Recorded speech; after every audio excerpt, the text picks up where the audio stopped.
My husband called me from Japan. My parents and I have fallen in love with Japan. A vacation home? Well, whatever it's called, we bought it. You bought it? I have no idea what he's talking about. A vacation home in the US, sure. But a vacation home in Japan? I don't know what they are thinking. Has my husband lost his mind since he reached retirement age? My name is Olivia. I'm 52 years old. I work for a brokerage firm. I have loved money since I was a little girl. Watching the balance in my bank account grow little by little is a moment of bliss. When I tell my friends how much I love money, I get a lot of stares from them. Even as an adult, my love of saving has not changed, and I have been steadily saving money while working. I have increased my savings by occasionally investing them. Of course, there have been some failures, but I'm proud to say that I have been able to steadily build up my assets. My husband Lucas is a government employee. He is careless with money, but he's not the type to waste it. Since we got married, we have been gradually putting our spare money together. We have been investing our money together in a share account. Finally, we reached the $1 million that I had always dreamed of. I'm so happy that I could really achieve it. As I rejoiced that my dream had come true, my husband said to me, Your dream was not to buy luxury items or to go on a vacation. It was just to your saving goal. He said this looking dumbfounded. I could not have achieved this on my own, I said, expressing my gratitude. This year, my husband, who is 8 years older than me, reached retirement age. We have $1 million in savings to ensure prosperous retirement. I really wanted to achieve it before my husband's retirement. Thanks to this, my husband's retirement money will be his reward for all the hard work he has done. He can spend it as he likes. My husband has worked diligently and hard for many years. From now on, I'd like him to take a little time out of his schedule and challenge himself to do something he hasn't done in the past. My husband was also thinking of taking the plunge and doing a variety of things after retirement. He decided to take his parents on a trip to Japan to repay them for their help in raising our children. That's great. Your parents will be very happy. They helped me a lot when our kids were young. It's a good chance to repay the favor. Can you take me and my parents with you? I asked him. No, you have a job to do. I'm sure your parents have to tend the garden too. He dismissed me with a tone that made light fun of my parents' family who were farmers. To be honest, my husband doesn't think well of my parents who are farmers in the countryside. It has been like this since the time we got married, so there is nothing I can do about it now. He has always liked to make fun of my own parents. Since my husband refused to take us on the trip, I ended up staying at home. Well, I suddenly have to work, so it was tough to take a 10-day vacation. Unfortunately, I gave up this time. Excluding our honeymoon, this trip to Japan will be my husband's first trip abroad. For my parents-in-law, this would be their first trip abroad. The three of them were so excited right from the preparation stage of the trip. They were asking what to bring, what the dress code for dinner would be, and so on the phone. I spent my time as usual, thinking how envious I was that they were having so much fun. I feel like I'm being left out of the group, and I'm starting to feel a little sad. My husband and his parents are staying in luxury hotel suites as recommended by the travel agency. They are also going on a cruise that will take them on a tour of Japanese culture. I'm wondering how much the total will be. I told my husband he could spend his retirement money however he wanted. I thought to myself while trying to calm down. But when I heard their happy voices on the phone every night, I couldn't help but feel like saying a sarcastic remark to them. I tried to remain calm. I don't want to get into a fight before they leave. And the day finally came for them to depart. I took the three of them to the airport. I was asked to drive them there like it was the obvious thing to do. I asked them why they don't take a taxi, and then, "You have no kindness for my parents. That's terrible," is what Lucas said to me. So I ended up dropping them off at the airport. I told them I couldn't take them because I had to work. I was a bit mortified that they would make me take time off work to pick them up and drop them off. On the way there, contrary to the three of them who were excited to leave, I felt more and more alone. My husband did not notice at all. When we arrived at the airport, I helped my parents-in-law with their luggage and check in. Finally, I was able to see them off. I was relieved to think that I would be able to live quietly for a while. They arrived in Japan safely and sent me a happy report with pictures. Their hotel room was luxurious, with a view of Kyoto Daimonji characters in front of it, a living room, and even a dining room. I wonder how much it cost per night. As I was reading the report with some anger, they asked me, "Did you see the pictures? Isn't it a great room?" My husband called me up with pride, so I said, "How much money are you going to spend? Aren't you getting carried away?" My husband was instantly in a bad mood. "It's my money. I can do what I want. I'm having fun, and you are interrupting it by talking nonsense.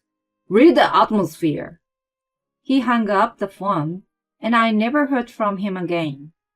10 days later, my husband and in-laws returned home after the trip as planned. I picked them up at the airport. They didn't like the fact that I waited for them in a temporary parking space instead of at the arrival gate. All three of them did not speak at all in the car. What is this? I had to adjust my work schedule to come and pick them up. But this attitude, it makes me angry. I'm not their chauffeur. I drove on, frustrated. When I got home, my husband's complaints started again. "What the hell do you think you're doing? You lowered my spirits during the trip by saying stupid things. You didn't even pick us up properly. Don't get carried away." What? You're the one who is carried away. I did come pick you up. Why do I have to park the car and go to the arrival gate? You're not a child.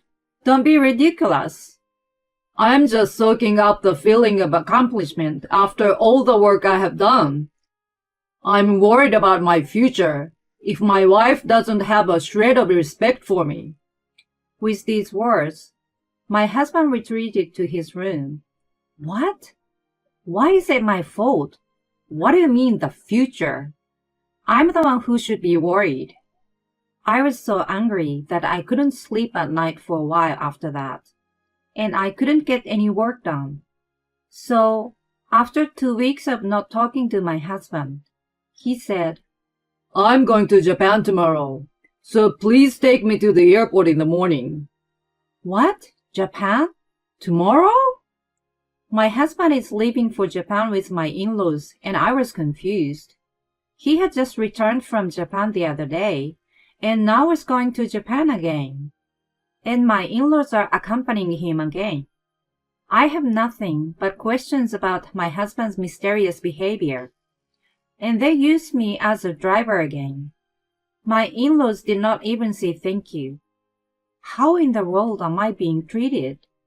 I want to go to Japan too, and I want to take my parents with me. From the very beginning of our marriage, my husband has not thought well of my parents who live in the countryside. When he came to my parents' house to meet them, my husband, who grew up in the city, was surprised at how old the house was. On the way home after receiving my family's blessing to marry, he said to me, "I saw your mother's sunburned face. Unbelievable," he said. His mother is a city madam who is passionate about beauty and never misses a beauty salon or beauty treatment appointment. I was sad my mother was compared with such a person since my mother worked so hard. You should get her to look a little nicer for the wedding, my husband said, and I remember taking her to beauty salons and beauty parlors in a hurry. I'm glad that my mother was so happy to be treated like a princess. But then I remember the bad times. My husband speaks ill of my mother, but I think that my husband's parents are also very arrogant. I can't really say that to them though. Every year since we got married, we have invited my in-laws to dinner on Mother's Day, Father's Day, and birthdays. At first, they were grateful, but now they request what they want to eat without any hesitation. In addition to that, this trip to Japan. I wanted to have dinner with my parents as well, but my husband didn't take it well. He told me, "You should not be so attached to your parents when you married me." So my dreams stayed unfulfilled. I secretly sent flowers to my parents without my husband noticing. My parents are just happy that their daughter is well taken care of. They tell me not to worry about them. Whenever I call my parents, I make sure my husband doesn't see me. I feel that I'm putting a burden on my parents. When I apologize for the inconvenience, they say, "Don't worry about it. That's the way it is when you get married." But my parents are old. I would like to show my appreciation in some way, but it is not going as smoothly as I wish. Well, my husband left me alone and traveled to Japan for the second time. I later learned that during the first trip, a local tour guide introduced a real estate agent to my husband and his parents, who were excited about Japan and wanted to live there. My husband got carried away. He told them that he had a lot of money in savings and retirement. I feel that he might have been a sucker. So the real estate agent and the tour guide took them for a ride. I think he was preparing to buy a property by opening a bank account at the local bank during the trip. Once he was ready, he returned to Japan and transferred the funds from the brokerage firm. I wish he has consulted me at that stage, even if it was just for a few words. It's a matter of hindsight, isn't it? 2 days after he left for Japan for the second time, I received a call from my husband. I didn't think it was a good call from my husband, who left with such an attitude. I answered the phone brusquely. "What? What's with your voice? Are you mad at me?" "Of course I am. What do you want? I'm at work." "I need you to transfer some money to the account I'm about to give you. I need 100K urgently." "What? 100K? What even is this bank?" "It's a Japanese bank. The broker's commission for buying the villa was higher than I expected." I was completely overwhelmed by all of this information. I couldn't think of anything else to say. I wonder if elderly people who get scammed by bank transfer scams are like this. At any rate, I thought he might not be able to come home without the money, so I decided to do as my husband said. I tried to follow the procedure as my husband told me, but when I saw the balance in my savings account, my eyes went completely black. Wait a minute. What? Why? The 1 million that I had worked so hard to save had been wiped out. Now it was showing almost zero balance. I checked my account history and found that all my mutual funds and stocks had been sold. The funds had been transferred to the Japanese bank where I was about to deposit the money. Was my husband temporarily returned to Japan for this procedure? Without consulting me, I will never forgive him for this. They were about to successfully purchase real estate with the money I deposited. My husband returned home with great satisfaction. I urged him to sit on the sofa.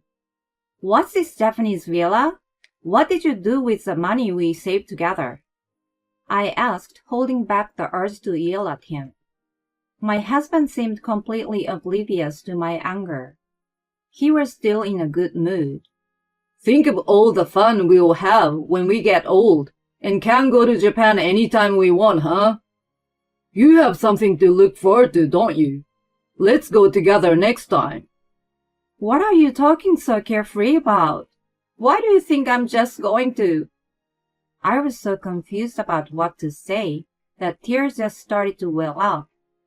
I'm sorry. It was selfish of me. But why don't you go with me when you retire? We can live over there if you want. No matter what I blamed them for, there was nothing I can do about the money that was gone and the real estate that remained. Why am I going through this? Every time I thought about it, I felt depressed, and I was getting more and more depressed day by day. I decided to break it off as much as I could so that I would not have to go on like this. After that, my husband started going to Japan once every 2 months. I thought maybe he was having an affair, so I looked into it. Apparently, he goes with his parents every time. The first summer after purchasing the vacation home is approaching. I want to take my parents to Japan for a long vacation. We want to go see the villa. I asked him. What? You want to go? With your parents? Japan doesn't suit country people. Me and my parents are going on a long vacation, so we don't have a room in the first place. Since you spent my money, I have the right to use the villa, don't I? What do you mean, my money? Your parents are strangers to my family by blood. That's why I won't let you take them there, and why I won't let you use it. By blood? What are you talking about? Well, I'm not connected to your parents by blood either. Does that mean I can't go? I guess that's what it means. I see, so that's how you thought of it. So my parents and I are strangers to you. That's an obvious fact. How could he say such a terrible thing with a goofy smile on his face? My body was shaking with anger. I don't care what happens to you. What? Try to do whatever you want. I don't care. You said it. I will do it. Just watch me. I immediately applied for a paid leave of absence while my husband was in Japan. I sold my and my husband's cars, packed up our belongings, and left home. Since both cars were in my name, I could easily get rid of them. But since the house was in my husband's name, there was nothing I could do. So I changed the locks on the house. Now my husband cannot enter the house after he returns from Japan. As I expected, I received a phone call from my husband. Hey, Olivia, where are you right now? I can't unlock the door. Let me in. No, it's not broken. I changed the locks. I have all the new keys, and I'm never going back there again. After spending our money all over the place, I'm divorcing you who said that we were strangers, since we are not connected by blood. What? Wait a minute. I don't understand. Just as I planned, he's confused. This is what you get. It makes me laugh. I'll be contacting you through my lawyer. Don't try to call my personal phone. Goodbye. I hung up the phone, and my husband tried to call me repeatedly, but I ignored him. He couldn't get into the house and had nowhere to go, so he ran to his parents' house. He is a small man to go back to his parents' house at a time like this, instead of going to a hotel or something. This time, my in-laws started calling me, but of course I ignored it. They were too persistent, so I turned off my phone. Later, the lawyer I hired contacted my husband. The content was a declaration of intent to divorce and a request for alimony. The main reason for the divorce was that he had spent most of the $1 million, which was the couple's joint property, without permission. My desired terms are the remaining deposit and the money from the disposal of the house be mine, and alimony is paid to me. My husband did not accept these terms, and we had to go through divorce mediation. Naturally, The mediators were on my side because of the expensive amount of money spent. As a result of the mediation, my husband accepted the divorce and alimony payment. In fact, my husband has reached retirement age, but he is not yet old enough to receive a pension. He did not even apply for an advance. He was caught off guard because I was still working while his own income had ceased to come in. Did he let his guard down? Or did the fact he had a retirement allowance and a deposit make him too big and too foolish? He had planned to take it easy until the year he received his pension. This was after he had turned down all offers of new employment from his workplace. He lost his savings, his house, and my husband's own possessions were zero. With no job and no income, my husband had to pay alimony to me. My husband seems to have become mentally unstable. He's treated as a burden by his parents, even though they readily accepted his hospitality when he took them out for meals or to Japan. I think it is terrible that they treat him like a burden. But I guess it is like childlike parent. The problem is the Japanese villa though. According to the lawyer, there are quite a few monthly maintenance fees. It has a large floor plan and a shared pool. They need almost $50,000 a month in maintenance fees. Nowadays, the villa is a vacation home that we cannot afford to go. To pay for the upkeep, my 60-year-old husband works day and night at a factory job. Even if he wanted to give up the villa, it would cost a lot of money to go there and to set up an intermediary. It costs a lot of money, so there seems to be no way to get out of it. The debt seems to be mounting little by little. They are getting to the point where they are going to have to let go of the in-laws' house soon. They deserve it, don't they? As for me, most of the money I've saved so far was spent, but to tell the truth, when I had reached my goal of $1 million, I lost sight of some of my goals. I am 8 years younger than my husband and still have a job. Since I divorced my husband and now live alone, my living expenses are much lower and I have more money to invest. I am looking forward to seeing how much I can increase from my current balance to retirement age, combined with the money from the sale of my home. I am going to try my best to buy a small house in Hawaii when I retire. My parents have never been able to travel much because of the farm, and I want them to spend their retirement in Hawaii. I thought they would be happy if I let them spend their retirement in Hawaii. I'm now looking into properties. I have been working all my life, so I would be happy to spend the second half of my life with my parents and me alone.